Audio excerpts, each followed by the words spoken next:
Nous lisons par la grâce de Dieu 2 Samuel chapitre 6, à partir du premier verset jusqu'au verset 14. Il est écrit ceci: David rassembla encore toute l'élite d'Israël au nombre de 30 000 hommes. Et David, avec tout le peuple qui était auprès de lui, se mit en marche depuis Baal-Juda pour faire monter de là l'arche de Dieu, devant laquelle est invoqué le nom de l'Éternel des armées, qui réside entre les chérubins au-dessus de l'arche. Verset 3. Ils mirent sur un char neuf l'arche de Dieu et l'emportèrent de la maison d'Abinadab sur la colline. Uza et Acho, fils d'Abinadab, conduisaient le char neuf. Verset 4. Ils l'emportèrent donc de la maison d'Abinadab sur la colline. Uza marchait à côté de l'arche de Dieu et Acho allait devant l'arche. David et toute la maison d'Israël jouaient devant l'Éternel toutes sortes d'instruments de bois, de cyprès, des harpes, de luttes, des tambourins, des sistres, des cymbales. Lorsqu'ils furent arrivés à l'ère de Nacon, Uza étendit la main vers l'arche de Dieu et le saisit parce que les bœufs la faisaient pencher. Verset 7. La colère de l'Éternel s'enflamma contre Uza et Dieu le frappa sur place à cause de sa faute. Uza mourut là, près de l'arche de Dieu. David fut irrité de ce que l'Éternel avait frappé Uza d'un tel châtiment, et ce lieu fut appelé jusqu'à ce jour Péret Uza. Verset 9. David eut peur de l'Éternel, et ce jour-là, et il dit: comment l'arche de l'Éternel entrerait-elle chez moi? Il ne voulut pas retirer l'arche de l'Éternel chez lui dans la cité de David, et il la fit conduire dans la maison d'Obed-Édom de Gath. L'arche de l'Éternel resta 3 mois dans la maison d'Obed-Édom de Gath, et l'Éternel bénit Obed-Édom et toute sa maison. Verset 12. On vint dire au roi David: l'Éternel a béni la maison d'Obed-Édom et tous ceux qui étaient à lui à cause de l'arche de Dieu. Et David se mit en route et fit monter l'arche de Dieu depuis la maison d'Obed-Édom jusqu'à la cité de David au milieu des réjouissances. Quand ceux qui portaient l'arche de l'Éternel eurent fait 6 pas, on sacrifia un bœuf et un veau gras. David dansait de toutes ses forces devant l'Éternel, et il était saint d'un éphod de lin. Amen. Nous pouvons nous asseoir, que Dieu vous bénisse. Bonjour à tout le monde. C'est toujours une joie d'être là, dans la présence du Seigneur. Nous allons essayer de voir un peu cette histoire. L'histoire, c'est l'histoire de l'arche de l'Éternel. L'arche de l'Éternel représente la puissance et la présence de Dieu. Nous allons voir dans Hébreu, qu'est-ce qu'il y avait dans l'arche. Hébreu chapitre 9, rapidement.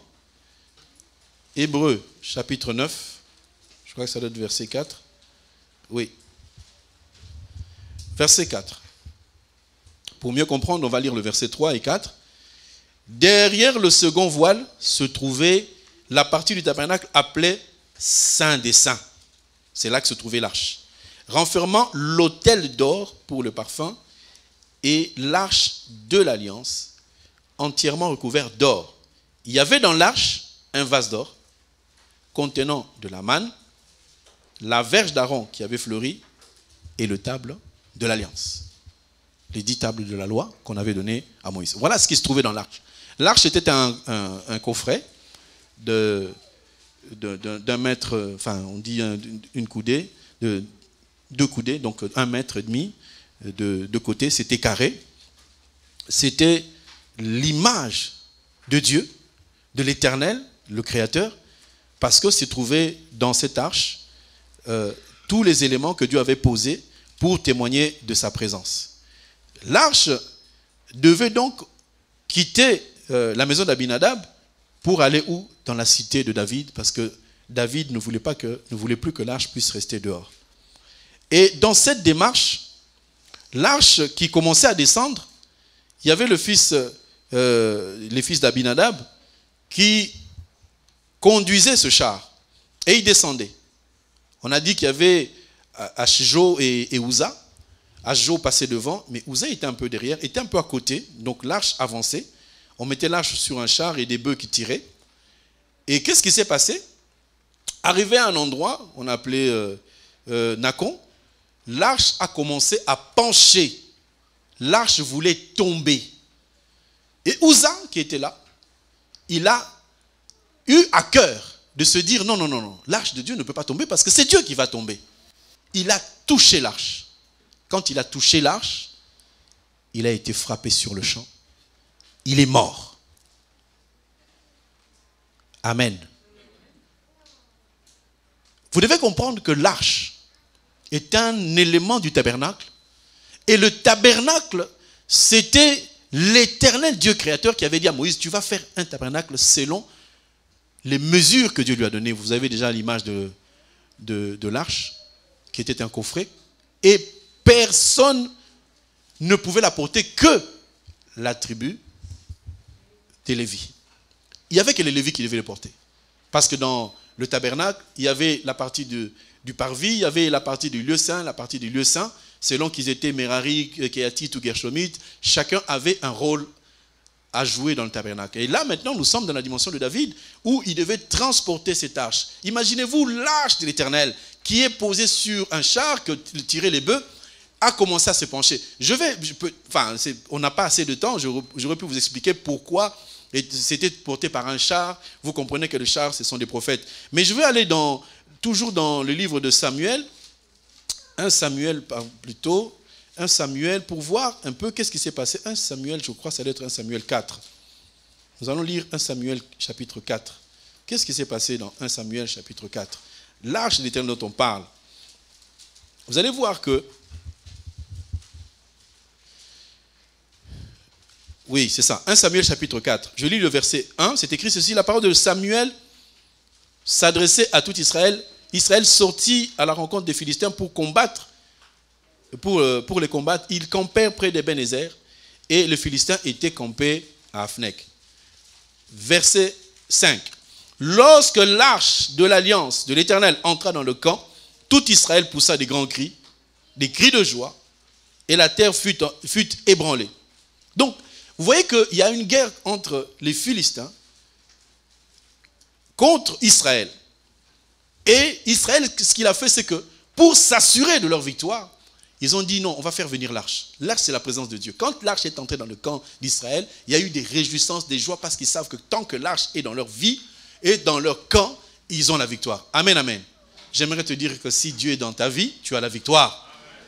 J'aimerais que tu sentes, aujourd'hui, ce matin, le Seigneur nous a conduits à une chose. C'est que nous sommes toujours en train de prier charnellement. C'est-à-dire que tu pries en fonction de ta douleur. Tu pries en fonction de ta situation, alors que le Dieu que nous sommes en train de prier, c'est le créateur des cieux et la terre. Il n'a pas fait le ciel en prenant du sable. Il a déclaré que la terre soit. Il a dit que la lumière vienne. Il a dit que le soleil apparaisse. Le soleil que tu vois, tu ne sais pas de quelle matière il est fait. Mais Dieu a simplement dit, le soleil, il n'existait pas. Et des fois, devant ta maladie, devant ta douleur, des fois, tu vois quelqu'un qui n'a pas de papier, il dit, mais ce Dieu-là n'agit pas. Comment Dieu peut entrer dans l'histoire de papier pour que tu vois que Dieu n'agit pas? Des fois, tu es malade, même gravement malade. Tu dis, Dieu n'existe pas. Mais pourquoi Dieu m'a abandonné? Est-ce que tu comprends ce que tu dis? Eux, ils n'avaient pas le Saint-Esprit, mais la présence de l'arche, parce qu'ils savaient que l'arche représentait Dieu. Quand l'arche entre dans leur camp, ils se mettent à pousser des cris de joie, mais ils n'ont pas encore la victoire. Toi, quand Dieu entre dans ta vie, même ce matin, au lieu de pousser des cris de joie, regarde comment les choses se font dans ta vie. Moi, je me rappelle, je n'ai pas fait une vie extraordinaire, des grandes fêtes de réjouissance, je ne connais pas ce genre de choses. Mais lorsque quelque chose se passait, vous imaginez quelqu'un qui a eu son bac, il a eu son bac avec 10 sur 20, quand il vient avec les résultats, mais c'est la maman qui embrasse l'enfant pour dire, oh là là, mon fils a gagné 50%. Mais le Créateur, il te renouvelle le souffle de vie le matin, tu marches dans la rue, contre vents et marées, tu rencontres ou pas le corona, ça ne te touche même pas. Quand ça te touche, Dieu te guérit. Tu as des soucis à la fin du mois, tu n'arrives pas à payer le loyer, Dieu fait un virement, tu ne comprends pas. Les gens se plaignent, ils reculent, toi tu es en train d'avancer. Et des fois tu t'assois, tu dis Dieu n'a rien fait. Il y a des moments où c'est l'incrédulité, quoi. Comme la femme d'un président qui a vécu, on l'a tellement bénie, elle a marché dans tous les pays du monde. Elle dit à son mari, l'ancien président, lui dit, tu n'as rien fait pour moi. Quelle ingratitude. Des fois, notre doute est un péché devant Dieu. Tu doutes devant Dieu, tu pèches. Ne doute pas. Les patriarches n'ont jamais douté. On a dit à Abraham, tu auras un fils. Il a gardé la promesse. Pendant combien d'années? 25 ans. Dieu t'a dit que tu vas être béni. Ça fait 2 mois. Seigneur, tu avais dit. 2 mois. Abraham a attendu 25 ans. Pendant qu'Abraham était stérile, il avait 15 000 employés. L'un des employés d'Abraham a donné naissance à des triplés. Toi, tu as la promesse, moi j'ai des triplés. Pendant que tu es à l'église célibataire endurci, il y a des païens qui se marient. Et tu dis, Seigneur, pourquoi moi je suis comme ça? Mais parce que Dieu prépare un mariage extraordinaire. Parce que Dieu prépare une vie extraordinaire. Ne te compare pas à un païen. Fais confiance à Dieu. Tant que l'arche est dans ta vie, la victoire est dans ton camp. Nous voulons voir la victoire avec nos yeux. La victoire est déjà spirituelle. Moi, je suis déjà guéri, je suis déjà béni, je suis millionnaire. C'est lui qui n'a pas dit Amen, ne le sera pas. Moi, je suis millionnaire. Au nom de Jésus-Christ. Vous attendez de voir les billets qui sonnent. Moi, je les sens en moi. Si tu as Christ, est-ce que tu as besoin d'argent? Les portes, elles s'ouvrent toutes seules. Dieu pourvoit aux besoins. C'est ainsi qu'Israël n'avait pas l'esprit de Dieu, mais ils s'attachaient à l'arche, disant, quand l'arche est entrée dans leur camp, ils ont commencé à se réjouir, mais ils ne savaient pas qu'ils allaient perdre. Effectivement, ils ont perdu. On les a frappés, malgré l'arche. Il y a des gens qui sont frappés, malgré la présence de Dieu. Les sorciers, ils te connaissent. Ils savent que tu es faible de tel côté. Et tu leur tends aussi la main. Amen, amen. Toujours dans le livre de Samuel, chapitre 4, verset 11. L'arche de Dieu fut prise et les 2 fils d'Élie, plutôt Ophni et Phiné, moururent. Donc les Philistins ont réussi à prendre l'arche. Ils sont partis avec. Comment ils ont pris l'arche? Ils l'ont touché, oui ou non? Bien sûr. C'est des païens. Les Philistins, ce sont des païens. Ils ont touché l'arche. Ils ont porté l'arche. Ils sont allés avec. Ils sont allés avec l'arche. Et le peuple a perdu. C'était pour dire simplement, je ne vais pas aller dans les détails, pour expliquer encore comment l'arche est entrée dans la maison de Dagon. L'arche a frappé Dagon. Je ne suis pas de ce côté-là. Je vais juste vous montrer que Uza, c'était un enfant d'Israël. Il avait une bonne pensée. Mais il voulait toucher l'arche pour qu'elle ne tombe pas. Est-ce que c'est une mauvaise pensée? Alors pourquoi Dieu l'a frappé? Amen, amen. Je reste d'abord dans la doctrine. Il y a des choses que Dieu a données pour certaines tribus, pour certains serviteurs. Ne touche pas. Dieu dit dans sa parole, la femme ne doit pas enseigner. Mais toi, tu enseignes. Il y a des femmes, maman, pasteur. Ils sont en train de toucher à l'arche sans le savoir. Amen. Si quelque chose n'est pas pour toi, n'y va pas. Dis non. Tu connais ta vie. Tu vis un peu en impudicité, un peu dans la sainteté. On dit, venons prier, mettez les mains. Tu mets aussi. Cette année, je vous annonce, nous allons faire la Sainte Seine. Nous allons manger la Sainte Seine. Nous allons célébrer. Ça ne sera pas dimanche matin pour éviter tous ceux qui viendront pour regarder. Ça se fera le soir parce que c'est entre 2 soirs. On va jeûner, on va prier. Ne peuvent manger la Sainte Seine que ceux qui sont baptisés. Il y a certains baptisés à qui je dirais, frère, ne viens pas. Ma soeur, ne viens pas. Tu es baptisé, on t'a plongé dans l'eau, mais ne viens pas. Parce que la Sainte Seine, quand tu manges ta condamnation. Tu deviendras infirme. C'est réservé aux saints. Et on va manger ça le soir. Et je voudrais que l'église change de visage.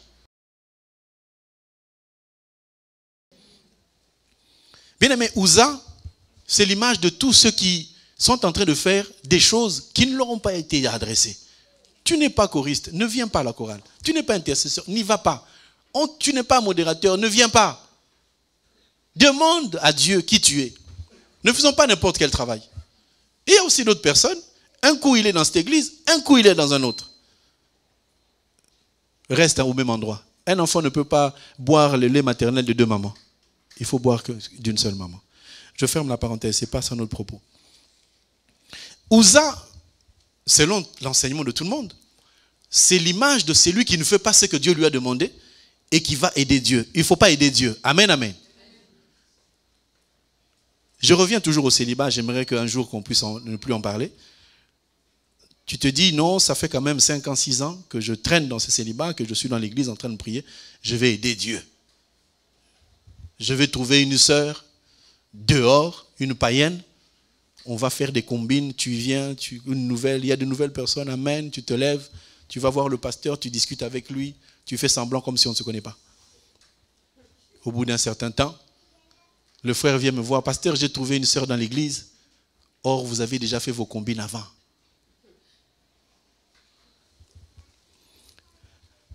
J'aimerais dire que l'église a le droit d'avoir des lois particulières. On peut dire que dans cette assemblée, les fiançailles ne peuvent jamais dépasser 1 année. Et ça sera comme ça. Des fiançailles de 2 ans, 3 ans, on n'en veut plus. La fille s'amortit avant le mariage. On n'en veut plus. On va fixer une limite. Entre 3 et 6 mois. Vous qui voulez vous marier toujours, non, on attend la grande salle, le domaine.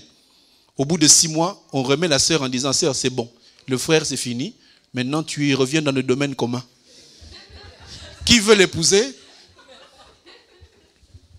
Frère, si ta future, elle est belle, elle te plaît, tu l'aimes, elle t'aime, vous attendez 6 mois, pourquoi?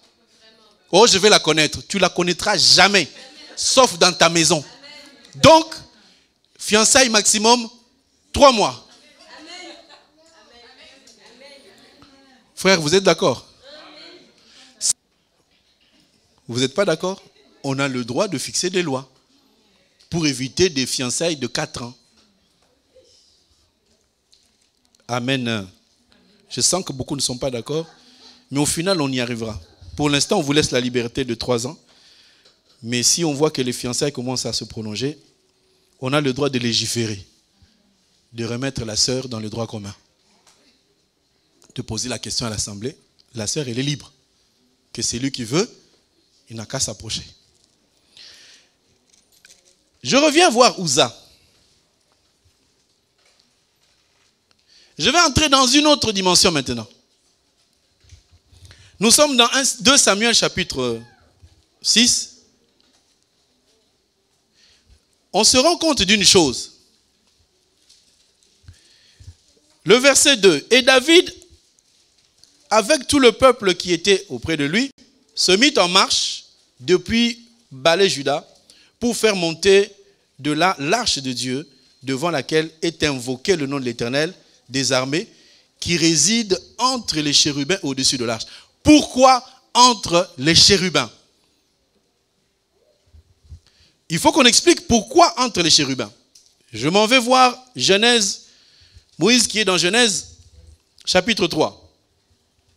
La Bible me dit ceci, verset 24.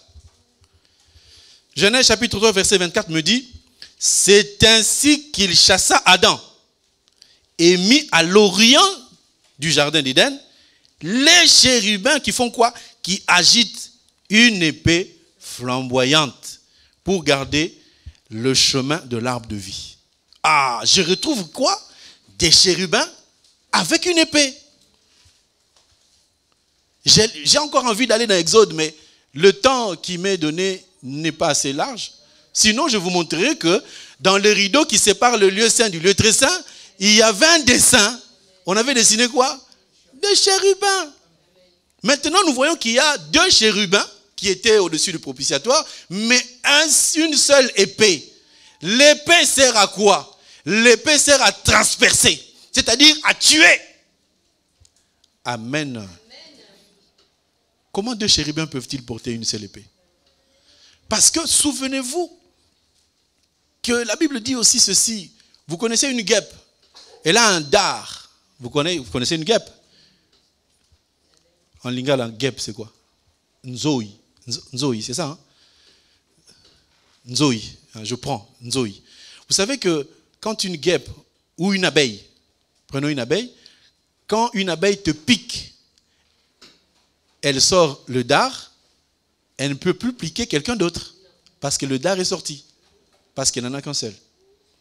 Donc, des fois, tu vois une abeille qui se pose sur toi, par peur, tu la chasses. Elle a peut-être piqué quelqu'un. Elle n'a plus de dard. Aujourd'hui, je t'apprends que la guêpe, c'est Satan. Il a déjà perdu son dard. Quand il vient sur toi, il ne peut pas te piquer. Parce que l'Éternel te garde. Dieu lui a enlevé. Pour toi, enfant de Dieu, le diable, quand il vient, il n'a pas de dard. Mais il te fait peur en faisant bzz, bzz, bzz, bzz. Et toi, tu as peur. C'est le diable. N'aie pas peur. Pourquoi vous avez peur du diable? Pourquoi vous avez peur des sorciers? Un sorcier, c'est un élément à chasser. Tchou! Les gens tremblent. Cette fille-là, c'est une sorcière. Même quand tu la vois avec des yeux rouges qui te dit j'ai déjà bouffé 15 personnes, tu les as bouffés parce qu'ils n'étaient pas des enfants de Dieu. Moi, tu ne me boufferas pas. Excusez-moi, moi j'ai fait ça dans mon enfance. J'ai dit aux gens, tu ne me boufferas jamais. Je n'avais pas Jésus, celui que j'ai aujourd'hui. Mais je ne l'avais pas. On dit chez nous, Misumakasi. J'ai regardé les démons en face et disais, tu ne mourras jamais. Parce que je sais que j'ai une protection. Je ne savais pas laquelle. Ils ne m'ont jamais bouffé. J'ai compris que ma protection n'a pas commencé quand je me suis converti. Dieu me connaissait déjà avant. De quoi tu as peur? Qui fait que tu respires ce matin? C'est l'Éternel. Quand le diable te dira, toi, tu vas mourir, dis-lui, toi, tu partiras avant moi. Parce que ma vie ne dépend pas de ce que les sorciers disent. Ma vie dépend de ce que Dieu dit. Parce que je n'ai pas encore fini ma mission, je ne partirai pas. Amen. Nous voyons que l'épée maintenant, c'est une seule épée. L'épée symbolise quoi? La mort. Donc, les chérubins, quand ils ont l'épée, ils attendent que quelqu'un vienne. Il y a une seule personne qui doit recevoir cette épée pour que les autres puissent entrer et aller toucher l'arbre de vie. Amen. Et ce sont ces chérubins qui étaient sur l'arche. Aujourd'hui, il n'y a qu'une seule personne qui a été transpercée, qui a été tuée, pour lequel le sang a coulé. Et grâce à la mort de cet homme, nous pouvons accéder à l'arbre de vie. Est-ce que quelqu'un comprend cela? Donc, j'aimerais vous dire que Uza, quand tu vois que Uza a été frappé, ne regarde pas Uza comme étant un homme. Uza, c'est Jésus-Christ lui-même. Amen, amen. Je reviens dans mon texte. 2 Samuel chapitre 6. Est-ce que vous êtes là?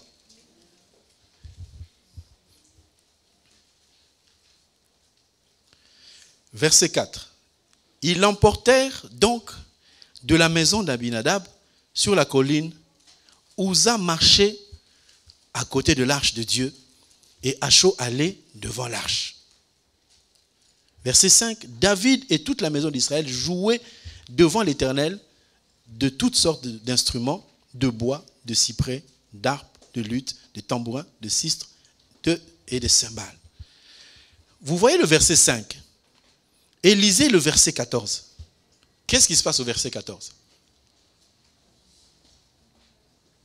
On a lu qu'il y avait des cymbales, donc on jouait de la musique. Qu'est-ce qu'on dit au verset 14? David faisait quoi? Il dansait. Mais pourquoi au verset 5, David ne dansait pas?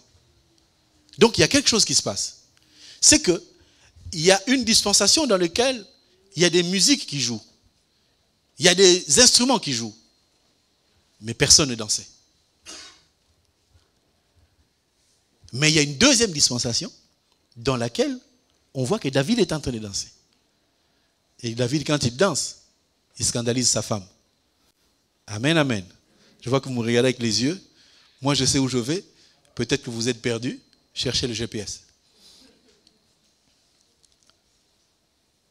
Donc, je vous amène à comprendre que j'ai quitté la dimension de Uza, c'est un homme qui fait quelque chose qui n'est pas destiné à sa vie. Je suis rentré dans la dimension de voir que Uza, c'est Jésus-Christ.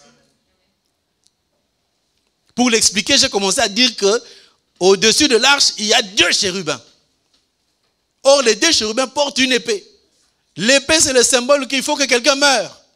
Et cette personne-là, je te dis que ce n'est pas toi. Il faut qu'une personne soit percée. Parce que lorsqu'ils auront percé cette personne, il n'y aura plus besoin que quelqu'un d'autre meure. Les gens entreront pour aller toucher l'arbre de vie calmement.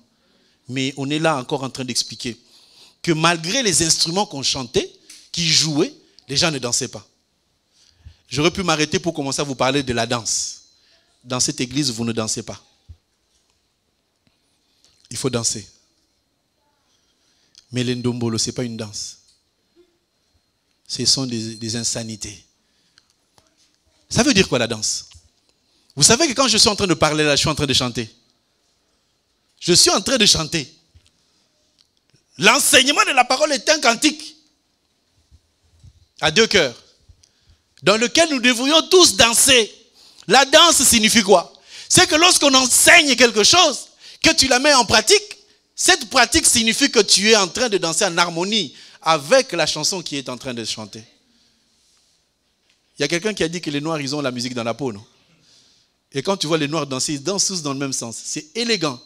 Quand tu mets un blanc au milieu d'eux, tu vois qu'il est déphasé. Souvent, il y a deux danses dans l'église. Les gens qui écoutent la parole et qui la mettent en pratique, on sent qu'ils sont en harmonie. Mais il y a d'autres blancs aussi qui, lorsque tu les vois danser, tu dis, frère, ça c'est quelle danse? Ma soeur, mettez le foulard! Mais tu vois que dans son foulard, il y a des cheveux qui apparaissent. Derrière le foulard, il y a des mèches qui tombent. C'est une danse, hein, mais à contre-temps.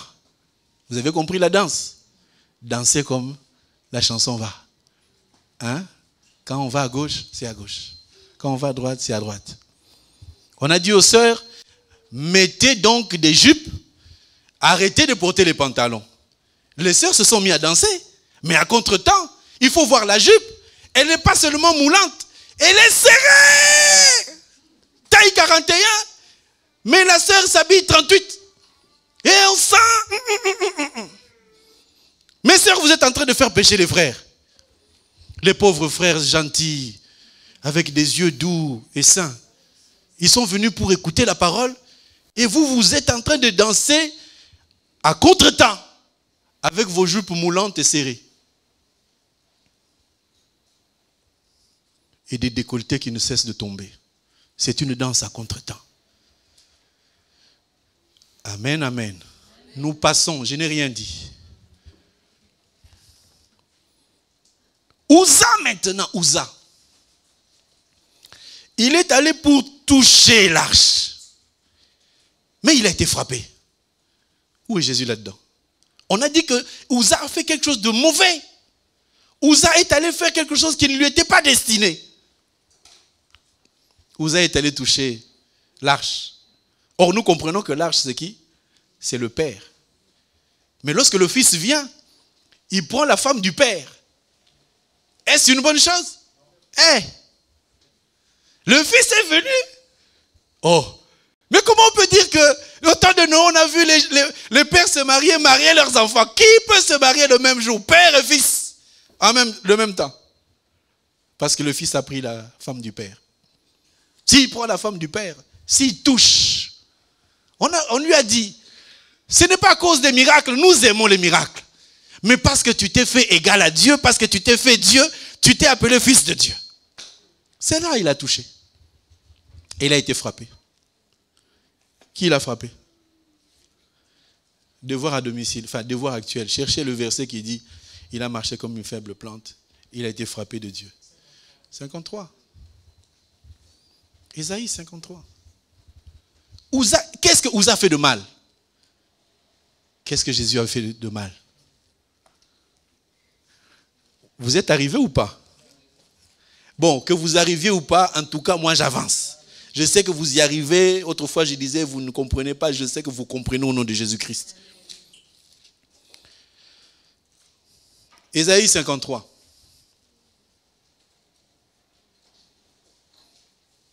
Verset 2. Il s'est élevé devant lui comme une faible plante, comme un rejeton qui sort d'une terre desséchée. Il n'avait ni beauté ni éclat pour attirer nos regards. Son aspect n'avait rien pour nous plaire. Méprisé et abandonné des hommes, homme de douleur, habitué à la souffrance, semblable à celui dont on détourne le visage. Nous l'avons dédaigné, nous n'avons pas fait cas de lui. Cependant, ce sont nos souffrances qu'il a portées, ce sont nos douleurs qui s'est chargées et nous l'avons considéré comme étant puni, frappé de Dieu.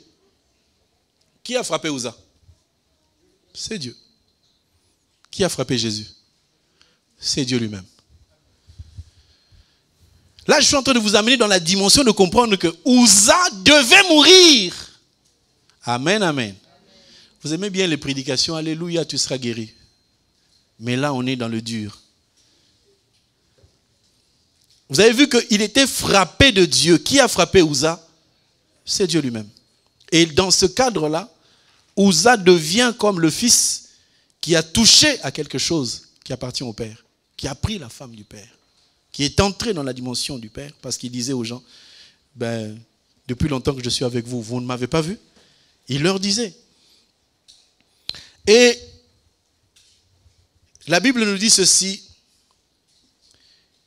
verset 7, la colère de l'Éternel s'enflamma contre Uza et Dieu le frappa sur place à cause de sa faute. Uza mourut près de l'arche de Dieu.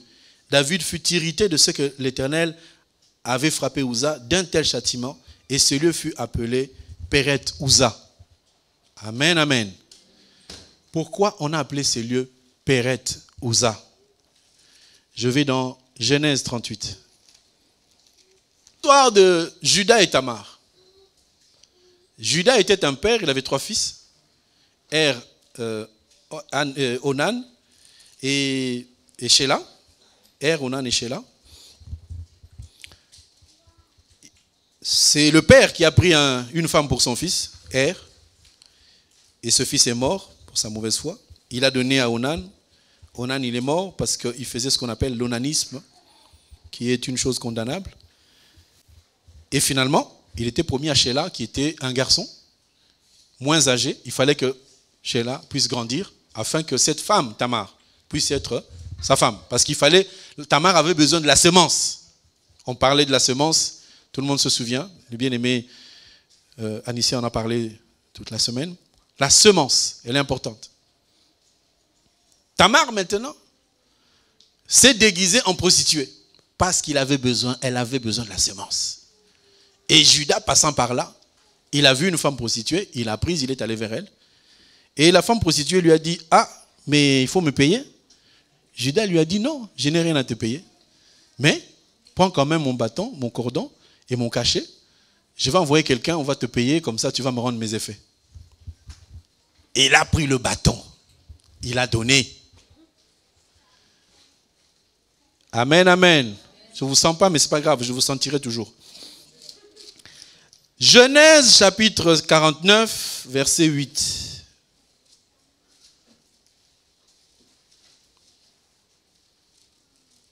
Non, verset 10.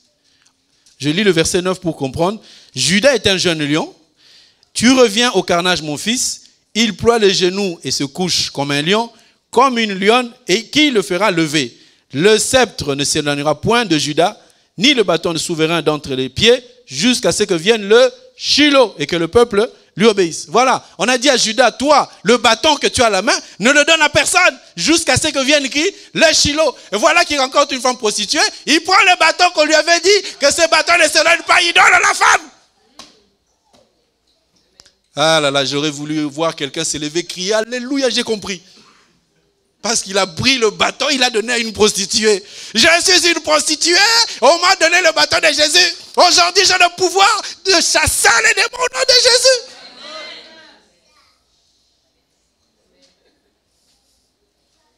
Ah là là, que Dieu nous fasse grâce. Vous allez y arriver, je sais que la grâce de Dieu est là, vous allez y arriver. Voilà que cette femme maintenant, on lui a donné le bâton, on lui a donné le cordon, on lui a donné le cachet, elle avait tout. Aujourd'hui, qu'est-ce que je manque? Le sang du Saint-Esprit, je l'ai. Alors que eux, là-bas, ils n'en ont pas. Bien aimé, il faut avoir le Saint-Esprit avec soi. Marche avec le Saint-Esprit, frère. Des fois, tu viens à l'église, j'ai vu un tel, des gens comme ça, ils n'ont pas le Saint-Esprit. C'est lui qui a le Saint-Esprit, il veut écouter Christ, il veut entendre quelque chose de Dieu. Tout le temps des plaintes. Il a dit ça, il a dit ça, il a dit ça. Il y a des fois, tu te dis, mais j'ai pas envie d'écouter tout ça. J'ai envie d'écouter le Saint-Esprit me parler. Frère, cherche le Saint-Esprit.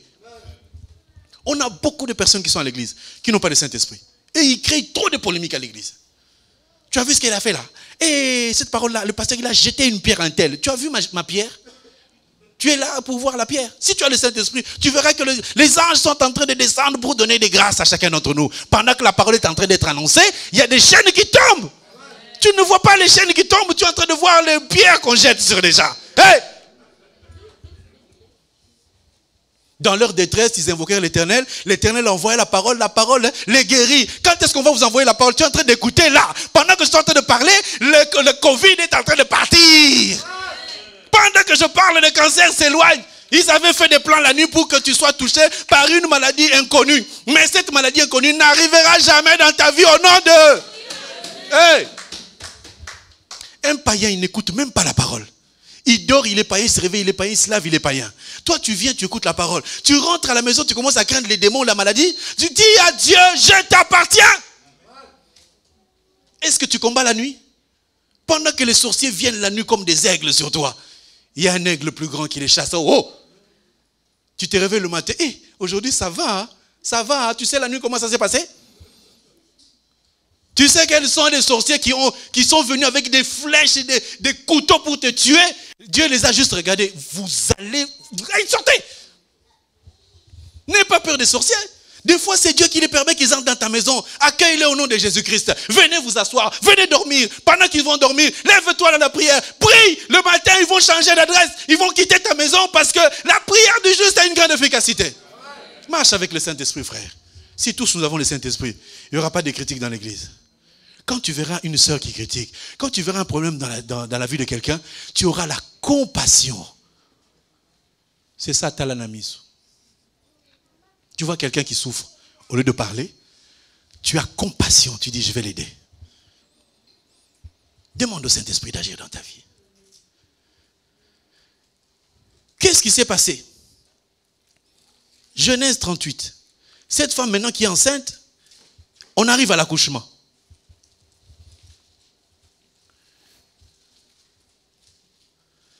Verset 27. Genèse 38, 27.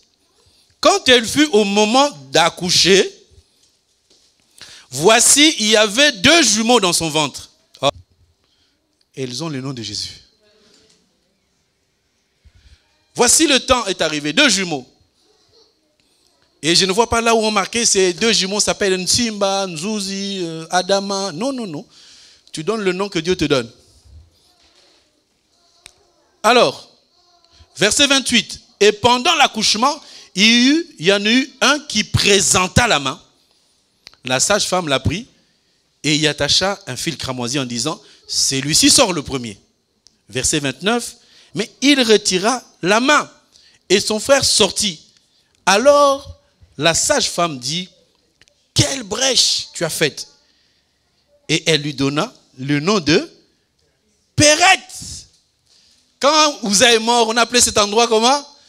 Péret Ouza. Pourquoi? Verset 30. Ensuite sortit son frère qui avait la main et le fil cramoisi et on lui donna le nom de Zéra. Donc Péret signifie quelle brèche? Amen, amen. Péret, c'est une brèche. Bon, on repart à l'école. Je suis là. Cette semaine. 62 semaines. Nous sommes dans les 70 semaines de Daniel. Et là, c'est la 70e semaine. 7 plus 6, ça fait 69. On est à cet endroit-là. Voilà. On marche avec l'arche. On arrive là. Il y a ce qu'on appelle la brèche. À cet endroit-là. Quand la brèche se fait, c'est pour permettre quoi? C'est pour arrêter l'arche qui va vers la maison de David, qui va vers Israël, pour que Ouza meure. Ouza, quand il meurt, on dit quelle brèche? Quand la brèche, elle s'ouvre, c'est pour que l'arche quitte la destination finale qui était David pour entrer chez qui? Chez Obed-Edom. Grâce à quoi? À la mort de Uza. Quand Uza est mort, il y a eu une brèche. On a arrêté le temps. Dieu a arrêté le temps pour toi, frère. Pour que tu sois guéri. Pour que tu sois béni. Que tu entres dans sa lignée. Parce que si Uza n'était pas mort, eh bien, tu n'aurais jamais connu le Seigneur. La brèche, c'est celle qui s'est faite entre la 69e semaine et le début de la 70e semaine. Ça, c'est la dernière semaine qui existe. Est-ce que quelqu'un se souvient des 70 semaines? Ah ah. Et cette semaine est divisée en deux. 3 ans et demi. 3 ans et demi. Mais comme ce n'est plus notre situation, nous nous arrêtons à Uza. Amen, amen. La brèche, c'était pour que Uza meure. Et quand Uza est mort, David s'est irrité. David a dit non, puisque l'arche a tué Uza, elle ne va plus entrer chez moi. Envoyez-la chez Obed-Edom. On va voir qui est cet homme. Est-ce que vous êtes là? Ah là là là là. Bon, de toute façon, vous allez trouver les GPS, vous allez suivre, c'est pas grave. Verset 9. David eut peur.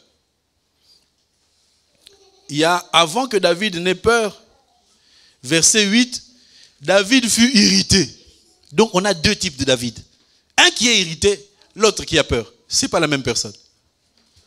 Bon, comme on n'a pas beaucoup de temps, on va... Bon, ça avance, mais bon, on va y aller. Verset 9, David eut peur en ce jour-là et dit, comment l'arche de l'Éternel entrerait-elle chez moi?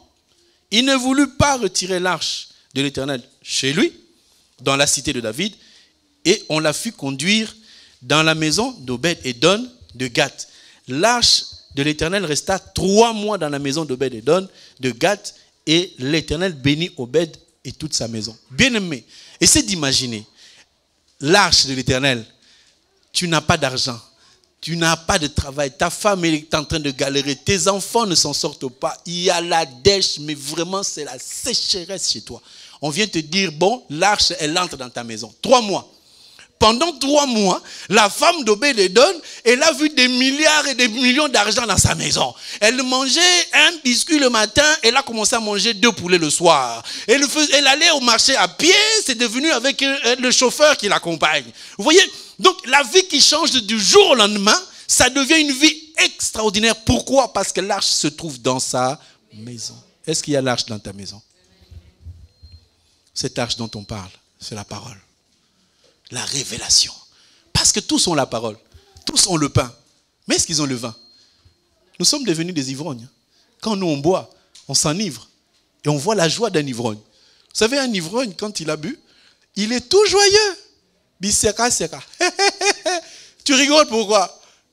Parce que c'est le vin qui le fait rigoler. Quand tu reçois la révélation, tu sors de l'église, tu es en train de rigoler. Tu te dis, oh, mais aujourd'hui c'était extraordinaire. Aujourd'hui Dieu nous a visités. C'est quoi? C'est le vin. Le vin.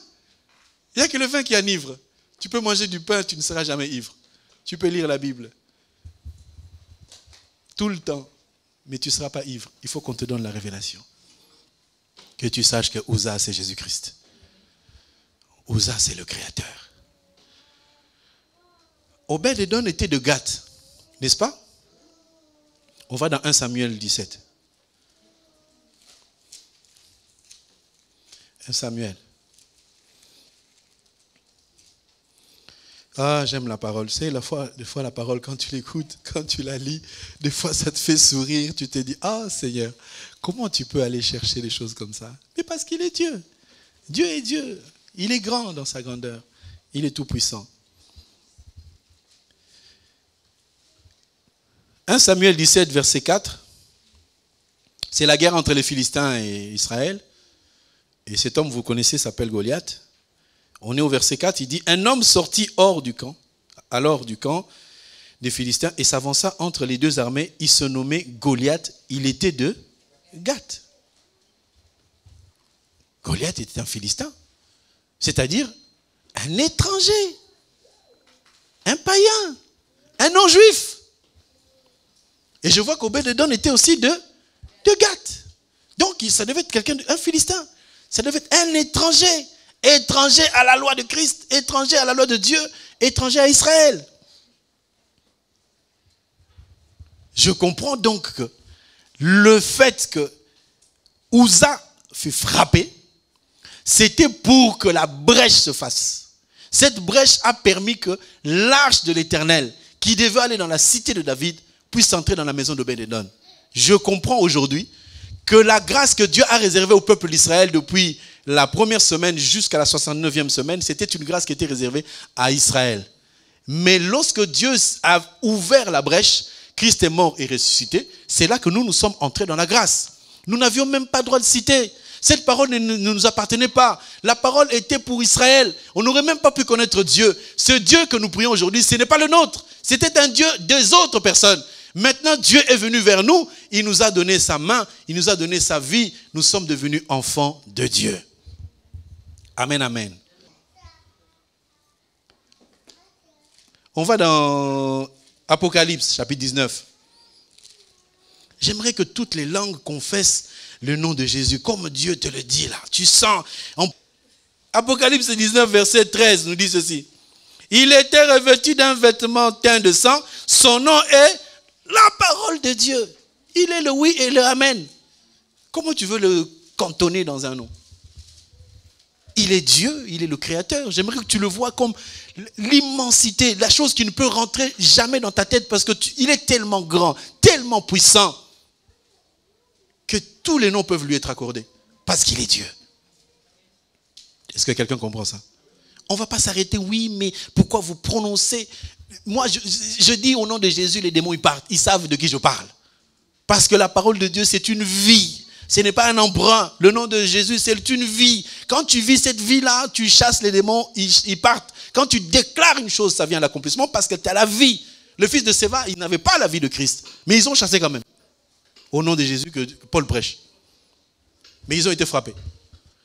Donc la parole de Dieu, le nom du Seigneur, c'est une vie. Il faut que tu vives cette vie pour comprendre qui il est. Quand tu rentres dans l'esprit de Dieu, dans la connaissance des choses du Seigneur, tu dois te rendre compte que ce n'est pas simplement J-E-S-U-S. Non, c'est le Créateur. Voilà. C'est vrai qu'on dit au nom de Jésus, mais il faut le voir dans l'esprit d'abord, et non pas dans les petits mots qu'on peut avoir. Vous comprenez? Amen, amen.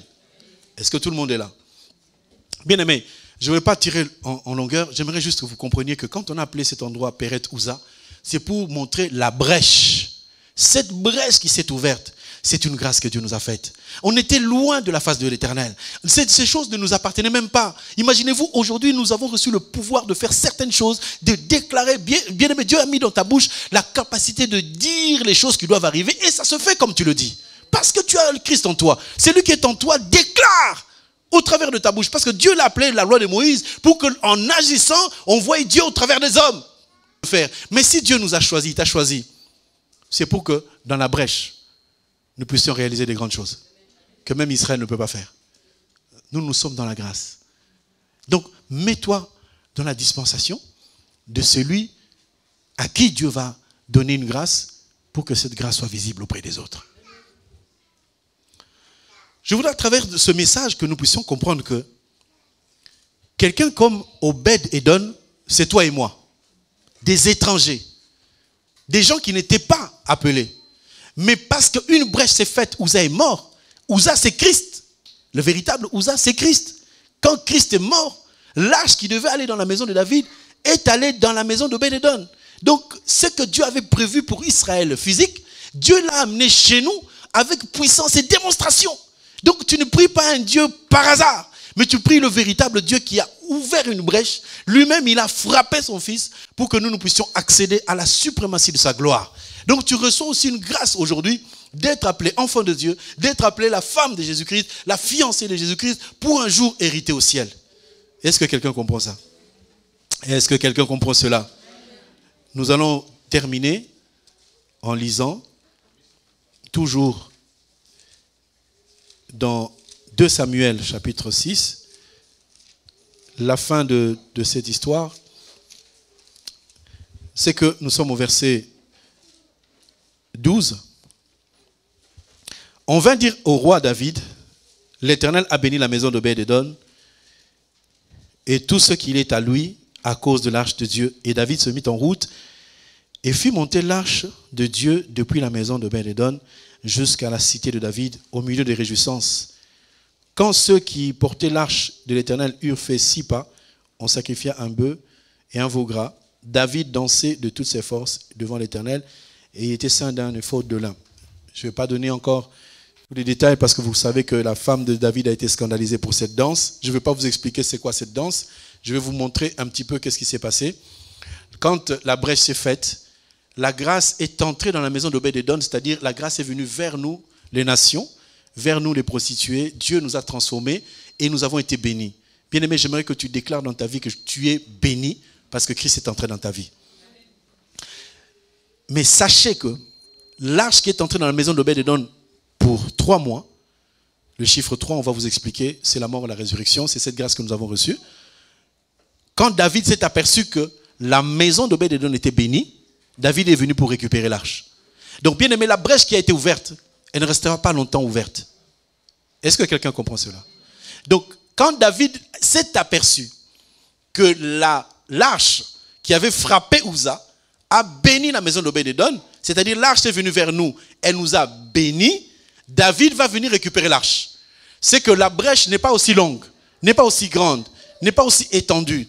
C'est un temps qui est court, dans lequel Dieu va nous bénir, mais l'arche doit repartir. C'est-à-dire la grâce qui nous est donnée aujourd'hui, elle doit continuer son cours. Mais cette fois-ci, David est revenu en dansant. C'est-à-dire que lorsque David venait sans danser, c'était le temps de la loi. Parce que la loi n'a pas transformé les gens, ne les a pas changés, ne les a pas poussés à changer de comportement. Si toi tu es un enfant de Dieu, que tu vas à l'église, tu écoutes la parole et tu n'es jamais transformé, sache que tu es encore dans le temps de la loi et fais gaffe à ta vie parce que Dieu va enlever cet arbre qui ne pousse pas. Dieu veut que nous puissions marcher dans sa grâce. Donc tu vois que David, quand il venait, il y avait des cymbales, il y avait des cyprès, il y avait des guitares qui jouaient et les gens ne dansaient pas. C'est-à-dire du temps de la loi, les gens ne pouvaient pas danser parce que la parole ne les changeait pas. Amen, amen. Mais maintenant que David a entendu que l'arche a changé la vie d'Obed-Édom et que maintenant il est temps pour lui de récupérer l'arche, Obed-Édom va voir partir l'arche. Or, si Obed-Édom voit partir l'arche, c'est ça son enlèvement à lui. Quand nous allons partir en enlèvement, l'arche doit revenir à Israël. Et cette fois-là, eux aussi, ils vont danser. Parce que nous, aujourd'hui, c'est nous qui dansons. À cause de la connaissance de l'évangile, à cause de la révélation du pourquoi des choses, nous sommes en train de danser, de glorifier Dieu parce que le cantique est agréable. Et maintenant, ce cantique qui est agréable, ils vont l'entendre chanter maintenant chez eux. Eux aussi, ils vont se convertir. Eux aussi, ils vont entrer dans la dimension de connaître au travers des 2 oies le cantique que nous sommes en train d'entonner aujourd'hui. Eux aussi se mettront à danser. Et ils vont même scandaliser leurs frères. Parce qu'on leur dira, comment ça se fait que vous les Juifs, vous acceptez ce Jésus-là? Parce que tous n'accepteront pas. Il y aura d'abord les 144 000 qui vont accepter. Allez demander à ces gens-là, les témoins de Jéhovah, qui disent que les 144 000 ce sont des vivants. Ce ne sont pas les vivants. Et les 144 000 ce sont les Juifs. Mais l'image des 144 000 est une image qui nous montre le fondement que nous avons reçu de la part du Seigneur. Amen, amen. Et eux aussi, ils auront cette grâce. Ils vont commencer à danser. Leur danse signifie qu'ils appartiennent maintenant au Seigneur. Ils sont prêts pour entrer aussi dans la gloire. Donc, bien aimés, la brèche, elle ne va pas durer longtemps. Profitons-en et attachons-nous au Seigneur. Est-ce qu'on peut acclamer notre Dieu? Gloire à Jésus. Est-ce que tu peux vraiment l'acclamer en te levant? Acclame ton Dieu, acclame